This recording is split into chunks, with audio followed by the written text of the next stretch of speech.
সেই দিন সকালে বাড়িতে বসে আছি, তপন হাঁপাতে হাঁপাতে এসে উপস্থিত হলো আমার ঘরে। তার হাতে খবরের কাগজ। আমি আর ও এক কলেজেই পড়তাম।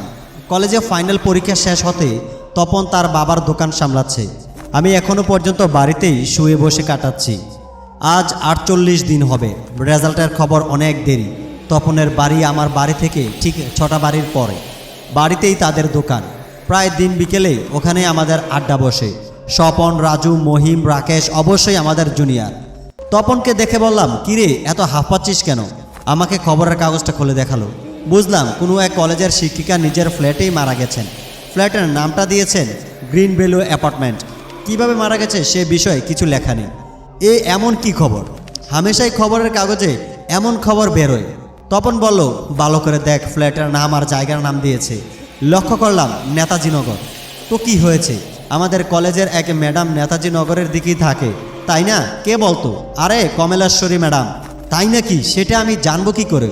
ওনার বাড়িতে তুই পড়তে যেতিস? হ্যাঁ, ওই জন্যই তো বলছি ওনার অ্যাপার্টমেন্টের নাম গ্রিন ভ্যালু অ্যাপার্টমেন্ট। বলিস কি রে? এবার আমি আশ্চর্য হলাম। ওই ম্যাডামের কিছু হয়নি তো? একটা অ্যাপার্টমেন্ট তো অনেকেই থাকে, তবে সবাই তো আর প্রফেসর নয়। ঠিক আছে, এখন তুই যা, দোকানে কথা হবে। তো তপন চলে গেল। আমি টিভিতে খবরের চ্যানেলটা খুললাম। প্রত্যেক চ্যানেলে দেখলাম, কোথাও এই খবরে চিহ্ন মাত্র পেলাম না। বিকেলে তপনদের দোকানে গেলাম। ওখানে রাজু, মহিম, রাকেশ উপস্থিত ছিল। সেইখানে বেশ কিছুক্ষণ ধরে কথা হলো। প্রত্যেক পরের দিন খবরের জন্য অপেক্ষা করলাম। পরের দিন সকালে আমরা দোকানে বসে রাজু কাগজ থেকে পড়ল, প্রফেসর কমলেশ্বরী মুখোপাধ্যায়ের মৃত্যু হয়েছে হৃদরোগে। ঘুমের মধ্যেই মৃত্যু, ডাক্তার এমনটাই জানিয়েছে। পুলিশ যেই কেসটা ছেড়ে দিয়েছে তাও স্পষ্ট। তপন বলল, আমি এটা কখনোই মানতে পারছি না। কমলেশ্বরী ম্যাডামকে আমি অনেক ভালো করেই জানি, নিশ্চয়ই কিছু একটা হয়েছে। রাকেশ, রাজু, মহিম ওরা তিনজনেই এখনও ওই ম্যাডামের বাড়িতেই পড়তে যায়। তপন অবশ্যই আগে যেত। আমি আর তপন আগের ব্যাচের। ম্যাডাম কমলেশ্বরী মুখোপাধ্যায় এখনও বিয়ে করেননি। বয়স 30-এর কাছাকাছি হবে। তার শরীরে এমন কোনো রোগ ছিল না যাতে তার মৃত্যু হতে পারে।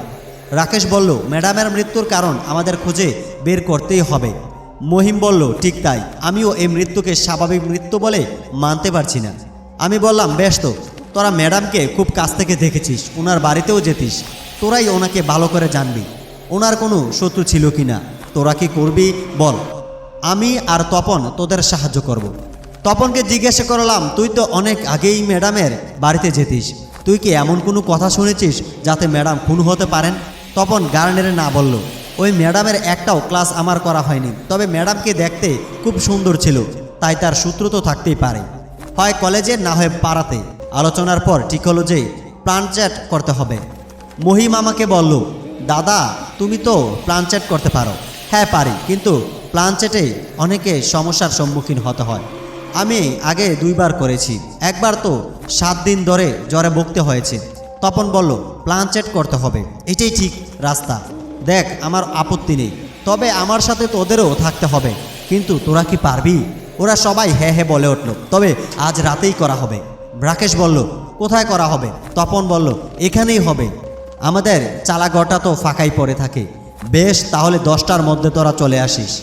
সঙ্গে একটা দেশলাই আর একটা বড় মোমবাতি রাখবি। প্রত্যেককে চলে আসিস, কিন্তু 10টার সময় আমি তপনদের চালাঘরে এসে উপস্থিত হই। তপন, রাজু, রাকেশ ওখানে বসে আছে। মহিম এখনও আসেনি। ওর জন্য বেশ কিছুক্ষণ অপেক্ষা করলাম। ও এলো 10টা 20-তে।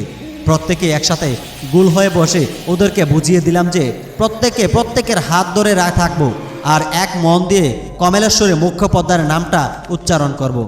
হাজার ভয় পেলেও কেউ কারো হাত ছাড়ব না, চোখ খুলব না। 10টা বেজে 30 শুরু হলো আমাদের প্ল্যান চ্যাট করার কাজ। অন্ধকারে নিস্তব্ধ করে মোমের আলোয় উপলব্ধি করতে পারছি সমস্ত গোটা গম গম করছে এক অজানা আতঙ্কে। এক মন দিয়ে কমলেশ্বরী মুখোপাধ্যায়ের নামটা উচ্চারণ করছি। ঘরের সব দরজা জানালা বন্ধ থাকা, সমস্ত শরীর ঘামছে, পিঠের শিরদাঁড়া বেয়ে যেন ঝর্ণার জল বইছে। আবার শুনেছি নামে ভুলভ্রান্তি হলে যার আসার অপেক্ষায় এই প্ল্যান চ্যাটে সে না এসে অন্য কেউ চলে আসতে পারে, তাই উচ্চারণ সঠিক হওয়া প্রয়োজন। বেশ কিছুক্ষণ সময় বয়ে গেল।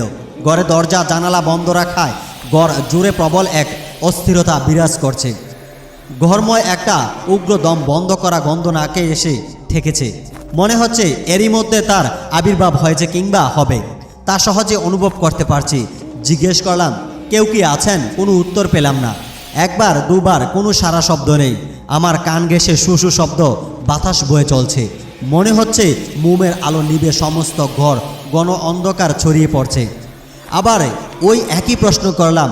এবার এক অস্পষ্ট শব্দ বেশি আসলো হাওয়ার সাথে। কেন আমাকে ডাকলি? কেন? আমি বললাম, আপনার মৃত্যুটা স্বাভাবিক বলে পুলিশ মনে করে, কিন্তু তা নিয়ে আমাদের কৌতূহল আছে। আমার কথা শেষ না হতে হতে একটা গলায় এক উৎকট চাপ পড়ল। কেউ যেন আমার শ্বাসনালী চেপে ধরেছে। আমার দম বন্ধ হয়ে আসছে। আবার সেই বাতাস চাপা কণ্ঠস্বর, তোদেরকেও বাঁচতে দেব না, তোদেরকেও বাঁচতে দেব না। মহিম বলল, ম্যাডাম, আমি মহিম দাস, এখানে আছি। আমরা জানতে চাই আপনার এমন অবস্থা কী করে হলো, তা আমাদের জানা খুবই প্রয়োজন। মহিমের কথা শুনে মিস কমলেশ্বরী চিৎকার করে বলে উঠলেন, আমি ওদের ছাড়ব না, ওরা আমায় খুন করেছে। তপন বলল, কারা আপনাকে খুন করেছে? ওরা তিনজন। 1 জানুয়ারি রবিবার রাত 11টায় ঘরের কলিং বেল বাজতে গিয়ে দরজা খুলে দেখি ওরা তিনজন। কারা তিনজন ম্যাডাম? সেফুদ্দিন, রঞ্জিত আর বেশ কিছুক্ষণের জন্য কণ্ঠস্বর চুপ, সব নিস্তব্ধ, কোনো কথা নেই।